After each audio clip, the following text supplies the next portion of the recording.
സംസ്ഥാനത്ത് സാംക്രമിക രോഗങ്ങൾക്കുള്ള മരുന്നുകൾക്കും ജീവൻ രക്ഷാ മരുന്നുകൾക്കും നേരിടുന്നത് കടുത്ത ക്ഷാമം. കാരുണ്യ ഫാർമസികൾ ഉൾപ്പെടെ മരുന്നുകൾ കിട്ടാനില്ലാത്തത് രോഗികളെ വലയ്ക്കുന്നു.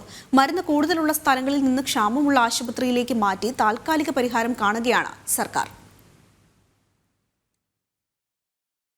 സർക്കാർ ആശുപത്രികളിലെ ഫാർമസികളിൽ കുറിപ്പുമായി എത്തുന്നവർ വെറും കൈയോടെ മടങ്ങേണ്ട സാഹചര്യമാണ് നിലവിൽ. മരുന്നുക്ഷാമം പരിഹരിക്കുന്നതിനുള്ള നടപടികൾ കൈക്കൊണ്ടുവന്ന് വകുപ്പ് അവകാശപ്പെടുമ്പോഴും മിക്ക മരുന്നുകളും കിട്ടാനില്ല. ടെൻഡർ നടപടികൾ വൈകിയത് കടുത്ത പ്രതിസന്ധിയിലേക്ക് നയിച്ചു. 2023-24 വർഷം 554 കോടിയുടെ മരുന്നുകൾ 1570 ആശുപത്രികളിൽ വിതരണം ചെയ്തുവെന്നാണ് ആരോഗ്യമന്ത്രി നിയമസഭയിൽ നൽകിയ മറുപടി. എല്ലാ മരുന്നുകളും സ്റ്റോക്ക് ഉണ്ടെന്നാണ് മന്ത്രിയുടെ അവകാശവാദം.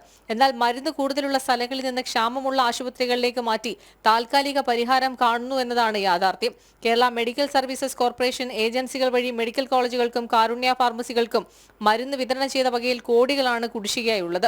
ഇതിനു പുറമെ വിതരണം ചെയ്യുന്ന മരുന്നുകളിൽ ഗുണനിലവാര പരിശോധന നടത്തുന്നില്ലെന്നതും അന്വേഷണത്തിൽ കണ്ടെത്തിയിരുന്നു. ജനം, തിരുവനന്തപുരം.